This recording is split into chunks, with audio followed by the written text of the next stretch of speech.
സിനിമകളിൽ അഭിനയിച്ചിട്ടുണ്ടെങ്കിലും സീരിയലുകളിലൂടെയാണ് നടൻ അനീഷ് രവി ജനപ്രീതി നേടുന്നത്. സീരിയലുകളിലൂടെ തുടക്കം കുറിച്ച അനീഷ് ടെലിവിഷൻ രംഗത്ത് ഇപ്പോഴും സജീവമാണ്. ഇതിനിടെ തനിക്ക് സംഭവിച്ച അപകടത്തെക്കുറിച്ചും പിന്നീട് വീണ്ടും അഭിനയത്തിലേക്ക് തിരിച്ചു വന്നതിനെക്കുറിച്ചും അനീഷ് രവി പറഞ്ഞ വാക്കുകളാണ് ശ്രദ്ധ നേടിക്കൊണ്ടിരിക്കുന്നത്.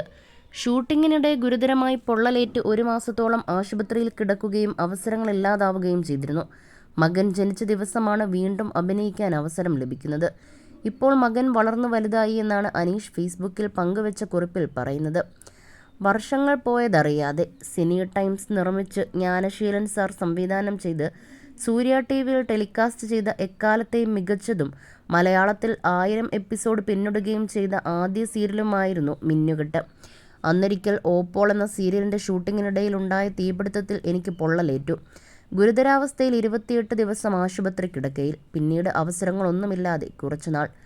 ആ ഇടയ്ക്കാണ് വൈകുന്നേരങ്ങളിൽ മലയാളികളുടെ സ്വീകരണ മുറികളിൽ നിന്ന് പുറത്തേക്ക് കേൾക്കുന്ന അശകുശലെ പെണ്ണുണ്ടോ പെണ്ണിന് മിന്നുണ്ടോ എന്ന ഗാനം സകല മലയാളികളുടെയും നാവിൽ തത്തിക്കളിക്കാൻ തുടങ്ങിയത്.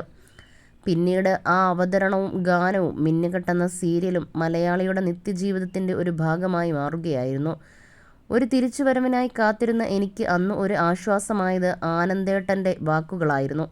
മിന്നുകെട്ടിലെ വിശ്വം എന്ന നായക കഥാപാത്രത്തിന് ജീവൻ നൽകിയ ആനന്ദേട്ടൻ ഇടയ്ക്കിടയ്ക്ക് എന്നെ വിളിച്ചു പറയുമായിരുന്നു, എടാ നിനക്ക് പറ്റിയ ഒരു കഥാപാത്രം വരുന്നുണ്ട് എന്ന്.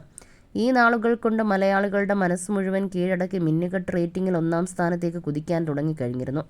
ഒടുവിൽ ആ വിളി വരുമ്പോൾ ഞാൻ ജീവിതത്തിൽ ഏറ്റവും ടെൻഷൻ അനുഭവിച്ച നിമിഷങ്ങളിലൂടെ കടന്നു പോയിക്കൊണ്ടിരിക്കുകയായിരുന്നു. കോസ്മോ ഹോസ്പിറ്റലിൽ സുമി അകത്ത് പ്രസവ വേദനയിൽ. പ്രാർത്ഥനകളോടെ ലേബർ റൂമിന് പുറത്ത് ഞാനും.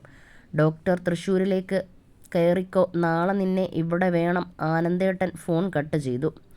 അകത്തുനിന്ന് നേഴ്സ് വന്ന് ചോദിച്ചു, ജയലക്ഷ്മിയുടെ കൂടെയുള്ളവർ? ഞാൻ ഓടിച്ചെന്ന്, ആൺകുഞ്ഞാണ്, മെയിൽ 4, പൂരുരുട്ടാതി. സന്തോഷത്തിൻ്റെ ഇരട്ടി മധുരത്തിൽ കണ്ണുനീരിന് തേനിൻ്റെ രുചിയായിരുന്നു.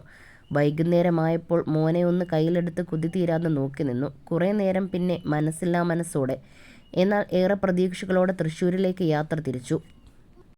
മെയ് 5 കാലത്ത് തൃശ്ശൂരെത്തി. എല്ലാ അർത്ഥത്തിലും പുതിയ ഒരിടം. പതിയെ പതിയെ ഞാനും ആ കുടുംബത്തിലെ ഒരു പ്രധാന അംഗമായി മാറി. എൻ്റെ അഭിനയ ജീവിതത്തിലെ ഏറ്റവും മികച്ച കഥാപാത്രങ്ങളിലൊന്ന്. Vimal R Menon, look Achu, look anti.